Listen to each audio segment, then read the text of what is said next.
Tudo bem? Bom, hoje o nosso tema vão ser alguns indicadores e números sobre resíduos.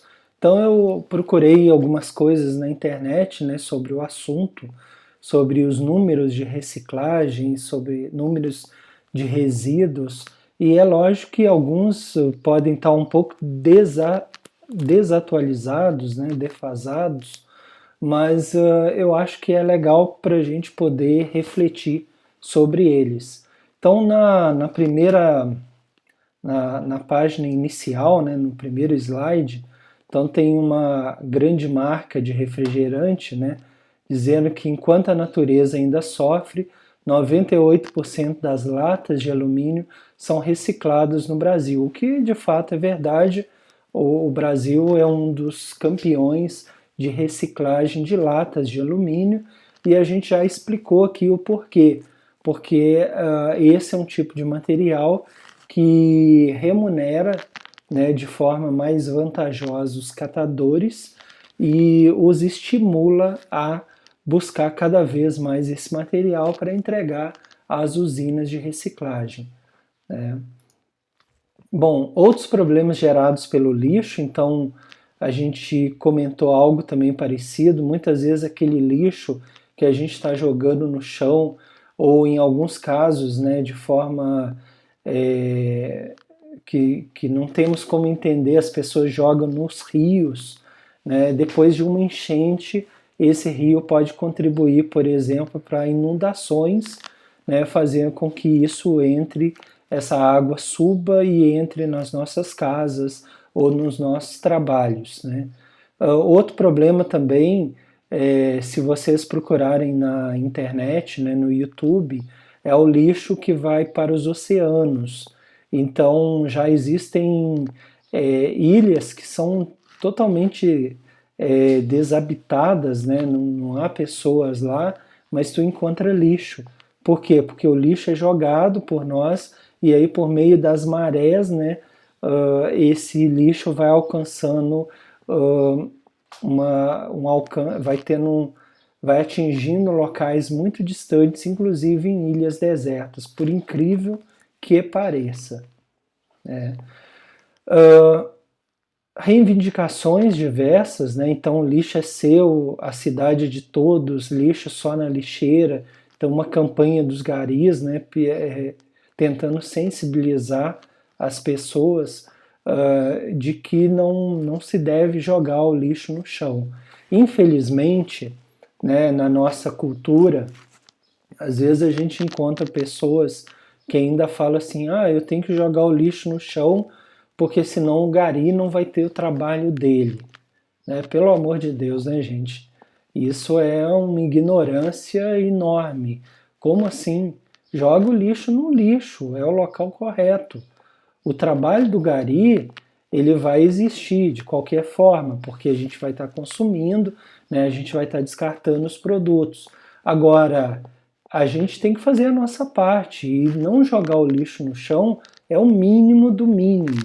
Se o catador vai recolher 80% do lixo que tiver no container, excelente, porque aí o catador vai enviar lá para a usina de reciclagem, para o sucateiro, né, que diminua o trabalho do gari, mas não venha com essa conversa, né, de que vai acabar com o trabalho dele. Não vai acabar, porque sempre vai ter tipo de lixo, sempre vai ter que varrer as ruas, então vai ter trabalho, né? E muito louvável essa ação deles de tentar conscientizar a nós, cidadãos, da importância de jogar o lixo no local correto. Bom, então, na hierarquia das preferências, eu não sei se vocês aí vão se lembrar, né?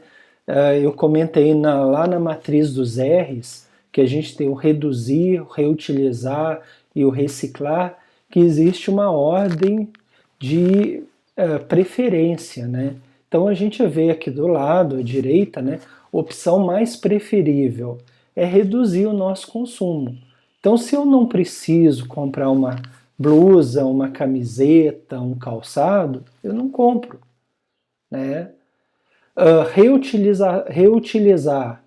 mas caso eu precise, né, qual a opção? Então, se eu compro um produto novo, por que eu não revendo ele para o mercado de segunda mão, ou então eu dou esse produto para uma outra pessoa reutilizar?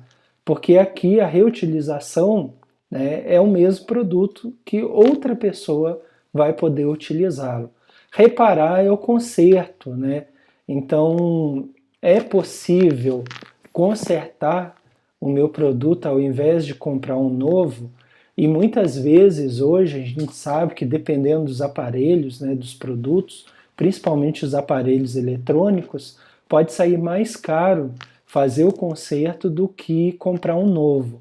Então a indústria tem essa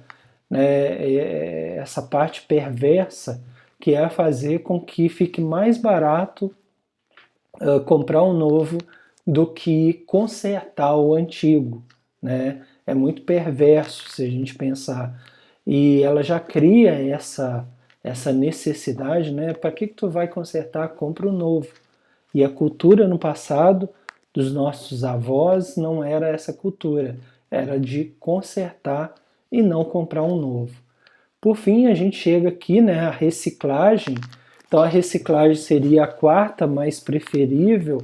Por que que ela não está no topo? Porque reciclar vai envolver não só o produto que vai ser descartado, mas vai exigir um dispêndio de energia, provavelmente de água, né? Então vão ser utilizados recursos. Por isso que ela não está na frente desses três primeiros, que basicamente é o mesmo produto, né? O daqui de cima é reduzir, e esses dois é o mesmo produto, ou que tu vai usar após o reparo, ou que outra pessoa vai utilizar. Então a reciclagem está aqui, e por fim, a menos preferível é a disposição final, ou seja, descartar esse produto e ele parar no lixão, num aterro sanitário ou num aterro controlado. Então a hierarquia da sustentabilidade, né, pegando um gancho nessa discussão também, né, a maior preferência, né, aqui é vai se tornando cada vez menor, né? Então temos aqui recursos naturais, né, conservação e proteção dos recursos naturais é o mais preferível, né? Eficiência na manufatura, nas nossas indústrias, qualidade dos produtos, né, seleção dos produtos, reparo e restauração dos produtos, reutilização, reciclagem, recuperação da energia, tratamento do lixo, disposição do lixo e poluição. Então a gente tem aqui também uma hierarquia, né?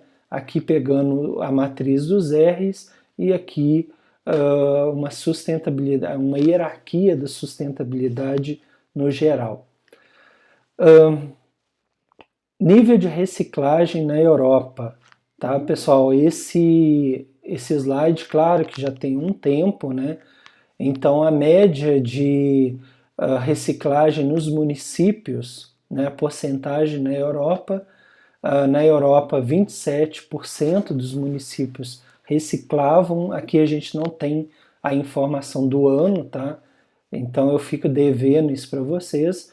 A média europeia é 27. Então, se a média europeia é 27, a gente pode ver que está acima da média, né, porcentagem, Áustria com 29, Eslovênia com 31, Irlanda e Holanda com 32, Suécia com 35, Bélgica com 35 e quase metade dos municípios da Alemanha, com 48%, fazem a reciclagem do lixo.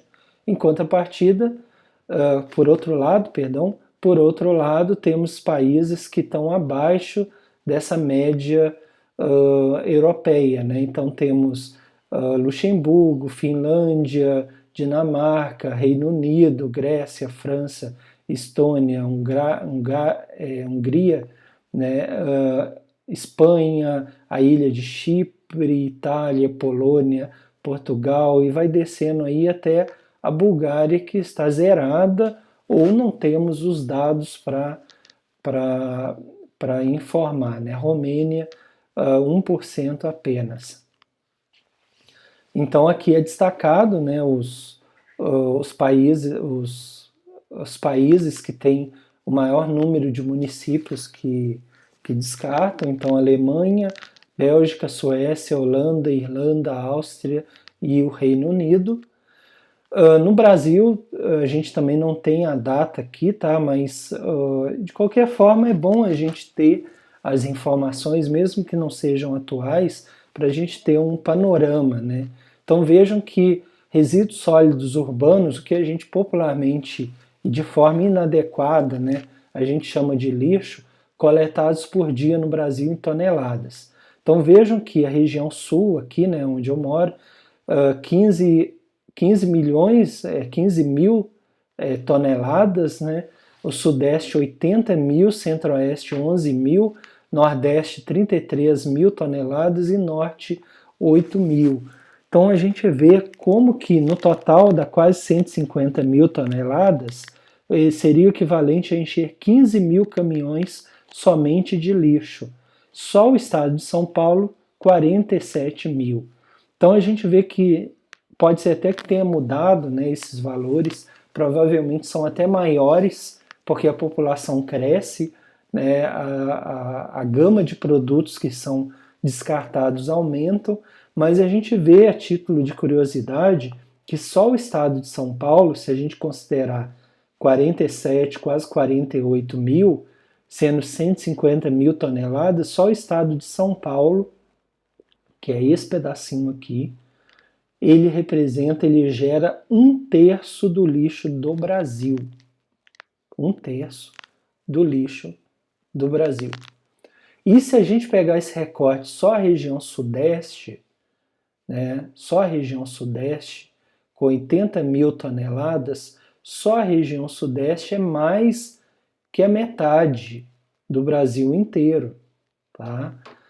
Claro que São Paulo responde por grande parte desse valor, mas mais da metade, porque aqui a metade seria 75, mais ou menos 75 mil, né? E aqui na região sudeste temos 80 mil. Um destaque também para a região norte, nordeste, né? Com 33 mil toneladas, é muita quantidade, né? E o sul, centro-oeste também e a região norte aí. Quanto o Brasil separa de papel, aço, plástico, vidro, alumínio? Então, elaborado a partir da DataSUS 2011 e essas outras entidades setoriais. Tá? Então, 2011, né, já tem um tempo. Aqui a data de 2008. Então, o Brasil, aqui vejam que 4 milhões, né? Porque tem mil aqui, então 4 milhões 154 mil toneladas de papelão. É bastante coisa, né? Mas com certeza ainda poderia ser bem mais. 800 mil toneladas de aço, 780 mil toneladas de plástico, 1 milhão de toneladas de vidro e 347 mil toneladas de alumínio. É bastante coisa, mas ainda certamente poderia ser mais. No mundo da reciclagem, cada material é dividido em vários subtipos e vendido a indústrias recicladoras diferentes. Na cidade de São Paulo e no Rio, cada tonelada é vendida por. Então isso aqui, a fonte é no Sempre, né? A gente já falou, compromisso empresarial para reciclagem. E aí bem interessante porque a gente acaba vendo como que o mercado da reciclagem comporta de forma diferente. Por exemplo, o papelão no Rio, nessa época, ele pagava, né? Pagava-se mais pelo papelão no Rio do que em São Paulo. Então, tá aqui 250, 220. O papel branco também pagava-se mais no Rio que em São Paulo. As latas de aço, por outro lado, quase o dobro pagando a mais em São Paulo. Então, o catador, com certeza, ele olha onde que é mais vantajoso para ele. O alumínio, né, então, 2.800 prensado limpo em São Paulo, 2.300 limpo no Rio. O vidro incolor sem valor no São Paulo, com valor no Rio. o plástico rígido bem mais, o valor maior, né, na cidade do Rio de Janeiro, o PET maior valor na cidade do Rio, o plástico filme bem maior no Rio de Janeiro e o longa-vida praticamente o mesmo preço, né? Diferença de R$ 10 a mais para São Paulo. Então a gente vê que no geral na cidade do Rio de Janeiro nessa época se pagava mais pelos, pelos materiais recicláveis do que São Paulo, destoando apenas mais as latas de aço, né? Em que São Paulo pagaria o dobro. Proporção de material reciclado em atividades industriais selecionadas em 93 a 98, então mais de 90% das latas de alumínio, e a gente já viu que esse percentual é até maior, né? 54,8% de embalagens PET, o papel com 43,7%, latas de aço, vidro, embalagens longa-vida ainda pouco, né? Bom, quantidade de resíduos reciclados no Brasil, garrafas PET 55,6, embalagens longa-vida, vidros, latas de alumínio, né? Aqui já está uma outra fonte, né? Então quase 100%, né? Então por isso que pouca coisa que não é reciclada, plástico e o papel. Então vejam que todas essas têm muito a crescer ainda, né? Embalagens longa-vida, papel, plástico, claro, considerando que o ano aqui da fonte 2009. Caminho de volta, então, são várias fontes, né? Claro que os números são diferentes, mas é interessante porque a gente vê que não destoa muito, né? Latas de alumínio 97%, papelão 60%, garrafas PET 55%. Então imagine que 45% estaria aí na natureza poluindo. Latas de aço 49% e plásticos em geral 19,4%. Índice de produção e reciclagem de garrafas PET nesse período de 94 a 98, apesar de estar defasado, é muito interessante a gente ver essa coluna aqui, porque a gente vê que mesmo a produção sendo menor, né, a gente tinha um índice de reciclagem muito pequeno. Esse índice foi subindo a partir dos anos 2000, né, e embora ainda esteja longe do ideal, mas já, nessa data tínhamos 55%. Como, né, estamos fazendo esse vídeo em 2020, provavelmente esse índice é bem maior, né? Então, claro que aumentou também a produção, mas esse índice subir significativamente é bem interessante para o meio da reciclagem. Aqui temos as empresas Top Green no Brasil, né? Então no Brasil as empresas mais associadas à sustentabilidade Natura, o Boticário, IP, Guaraná Antártica, Nestlé, Petrobras, Unilever, Johnson Johnson, Pão de Açúcar e Nivea. E aí em outros países a gente vai encontrar outras empresas, né, ganhando esse destaque, vendo aqui nos Estados Unidos tem a Google, Microsoft, né, na Inglaterra Dove, Tesco e outras marcas mais. A predominância da preocupação econômica existe na maior parte dos países, mas curiosamente no Brasil e na Índia, as pessoas que responderam, né, a entrevista disseram que se preocupava mais com o meio ambiente do que com a economia. Será? Essa é uma dúvida. Então vejam aqui, estado da economia de um lado e estado do meio ambiente do outro. Então 79% das pessoas que responderam a pergunta nos Estados Unidos disseram que a economia preocupava mais que o meio ambiente. Então temos aqui a Inglaterra, né, o Reino Unido, 68% contra 25%. A França, 57% contra 35%. A Alemanha, 58% contra 35%. E olha que a Alemanha é muito, e a França, né, são dois países, né, que têm um histórico muito grande de preocupações ambientais.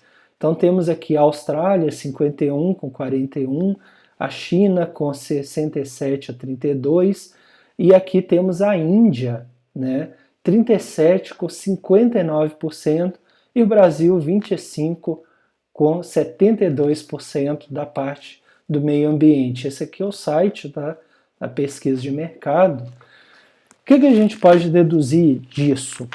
Que, né, sinaliza uma tendência, mas a gente não deve avaliar isso sozinho, porque para vocês aí que já fizeram algum tipo de pesquisa ou pretendem fazer, a gente tem realmente que pensar que a hora que uma pessoa responde um questionário, ela pode querer ficar bem na fita, né? Então, às vezes, ela responde aquilo que ela não pensa exatamente.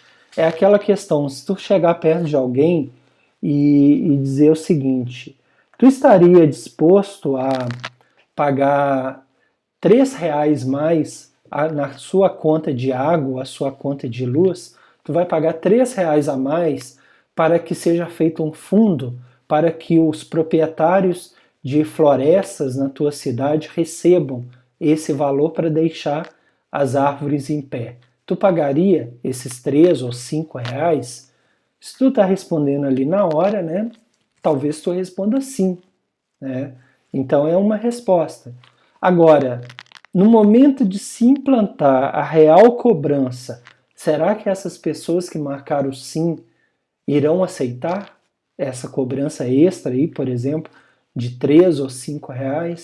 Então é sempre uma reflexão que a gente tem que fazer, porque às vezes as pessoas respondem e na hora de colocá-las contra a parede, né, para realmente ponderar uma coisa com a outra, talvez elas tenham outra opinião, ok? Bem, ficou bem grande essa aula, porque os indicadores são vários, né? Mas eu queria agradecer a atenção de todos vocês, né? Eu acho que tem indicadores que, apesar de estarem defasados, é importante para a gente fazer essa reflexão, convidá-los a conhecer os nossos contatos, são vários aí, de redes sociais, site, YouTube, os livros, o Instagram, e eu vejo vocês então na próxima aula, que teremos mais assuntos sobre a logística reversa. Até a próxima!